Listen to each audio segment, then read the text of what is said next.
Morning, ladies and gentlemen.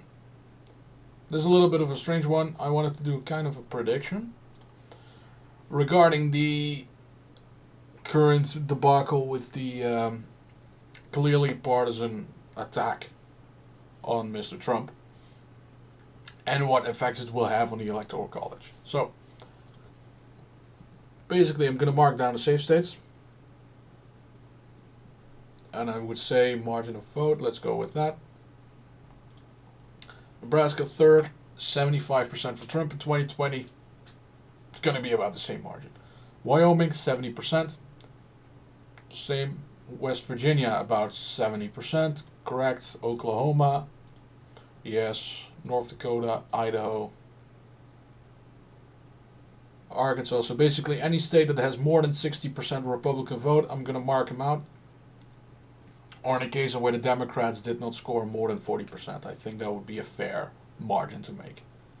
So Republicans had this in Arkansas, they had it in Kentucky, Alabama, South Dakota, Tennessee.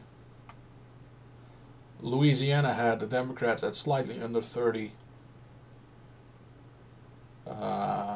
slightly over 30, 39, so it's not 40% yet. Nebraska at large, 60% Republican, or 55 technically. Utah at Trump plus 20. Mississippi was, I'm just looking at the election results over on that screen. Let's see, Mississippi had Trump plus 15, so I'm just going to mark it as safe. Indiana, Trump plus 16. We can do that. Montana, 57-40, so we can mark that down. Missouri had it at Trump plus 15. Kansas had it at Trump plus 15. Nebraska's first, same story, Trump plus 15. South Carolina, Trump plus 12, we can mark that. And the rest I'm going to leave at this. Yes, I'm going to do that. So, Democrat electoral votes. Contrast. DC, 95%. Let's see. Vermont, 66% Democrat. Massachusetts, 65%. Maryland, 65%. Hawaii, 63. California, 63. New York, 60%. Maine's first at 60%. Rhode Island at 60%. Let's see, Connecticut, I would say safe. Delaware, sure. Washington had the Republicans at 38% of the vote. Illinois, Republicans is Biden plus 17, so we can mark that down. New Jersey, Biden plus, let's see, 15.8, 15.9, sorry. Oregon, Biden plus 16. Colorado, Biden plus 15. New Mexico, Biden plus 11. But out of fairness, yeah, sure. Let's do that.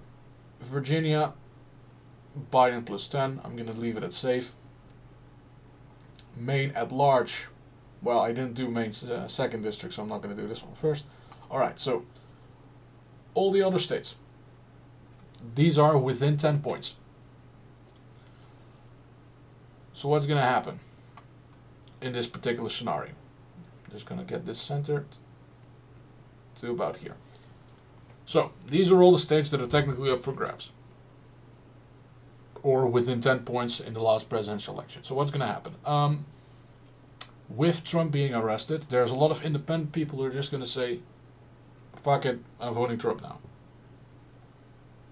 That's how it's going to work. So what we see is the margin is going to lean more towards the Republican side. So we're going to see a swing. Texas, which was, let's see, Trump plus 5.5, becomes Trump plus 9. I think that would be a very fair thing to say. Let's go for Alaska next.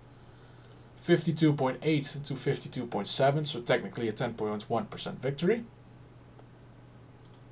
yeah, it's about accurate. This also means, by the way, that Mary Peltola is knocked out. You can put your money on that. Let's see, we go for Florida. 51.2 for Trump, 47.9 for Biden. So that is a 3.3, let's say 3.3% victory. It's going to be about 6% at that point. North Carolina.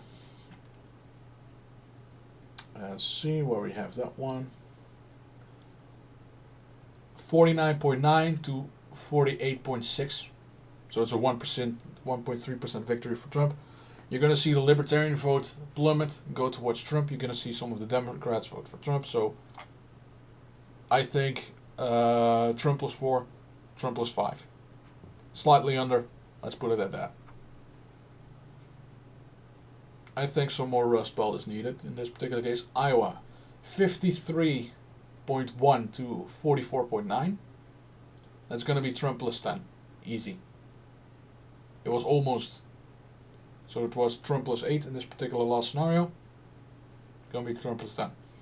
Ohio, 53.3 to 45.2.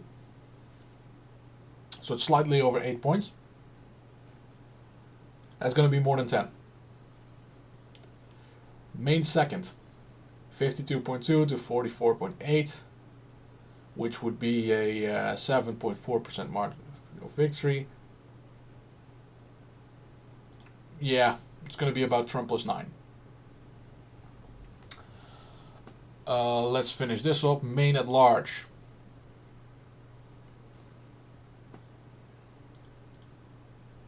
I'm going to go out and say Trump is going to get about 46% of the vote. Mainly coming from third party votes. Some Democrats. So it may be Biden plus 6. I would say. Let's finish off the New England area. New Hampshire was Biden plus 7. With a 7-point swing towards that particular direction. I